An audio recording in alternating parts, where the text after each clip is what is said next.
할렐루야. 예수님 안에서 반드시 좋은 일이 있습니다. 제가 독일에 사역할 때 유학으로 온 한 자매가 있었습니다. 열심히 교회에 오고 공부도 열심히 하는 자매였죠. 그런데 어느 날 저를 찾아와서 하는 말이, 목사님 앞으로 교회 못 오겠어요. 교회 오면 사람들이 저를 힐끗힐끗 보면서 제 흉을 보는 것 같아요. 제가, 자매는 그렇지 않습니다. 아무도 자매는 흉을 보지 않아요. 나도 한 번도 들은 적이 없고 그렇게 남의 흉을 보는 분들 없어요. 하자, 목사님 모르셔서 그래요. 왜 사람들이 그런지 모르겠어요. 아무리 말을 해도 그 자매는 자기 생각에 빠져서 헤어나오지를 못했습니다. 오랜 유학생활에서 외롭고 힘들다 보니 또 이런저런 이유로 피해 망상 증세를 보였습니다.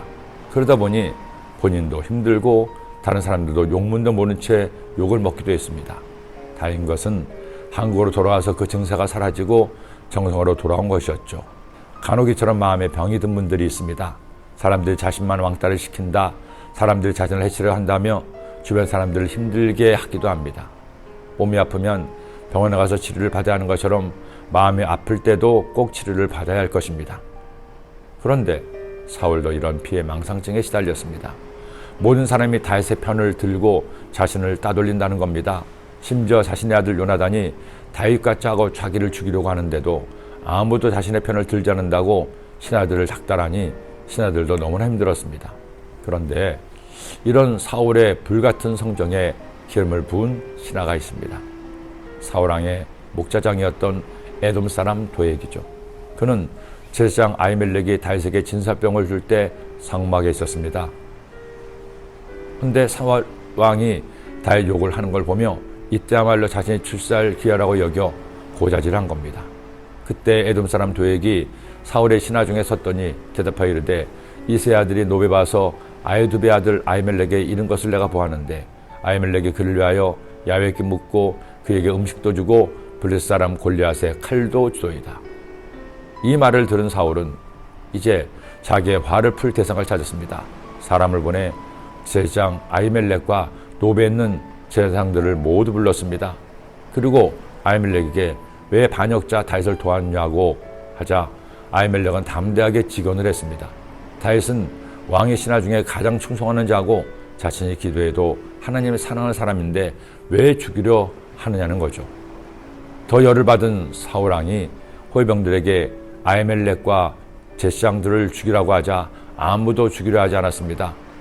하나님이 두려웠기 때문입니다.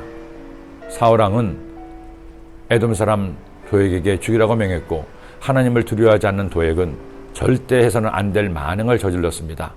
왕이 도액에게 이르되, 너는 돌아가서 제사장들을 죽이라 하며 에돔 사람 도액이 돌아가서 제사장들을 쳐서 그날에 세마포 에봇 입은 자 85명을 죽였고 제사장들의 성읍 노베 남녀와 아이들과 젖 먹는 자들과 소와 나귀와 양을 칼로 쳤더라.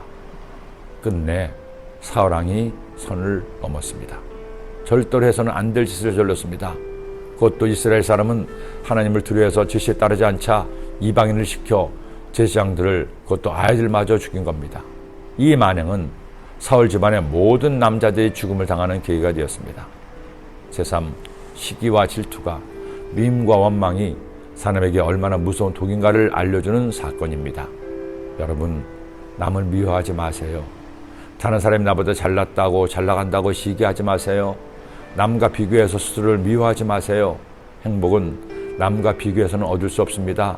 행복은 감사할 때 얻게 되는 감사의 선물입니다. 여러분 지금 모든 일에 감사하시나요? 기도합니다. 하나님 아버지, 고맙습니다. 감사합니다. 매일매일 하루를 시작하며 오늘 한날을 주신 하나님께 감사하며 살게 하시고, 없는 것 때문에 불평하는 자가 아니라 있는 것으로 인해서 감사하는 하나님의 자녀가 되게 하여 주옵소서. 예수님의 이름으로 기도드립니다. 아멘.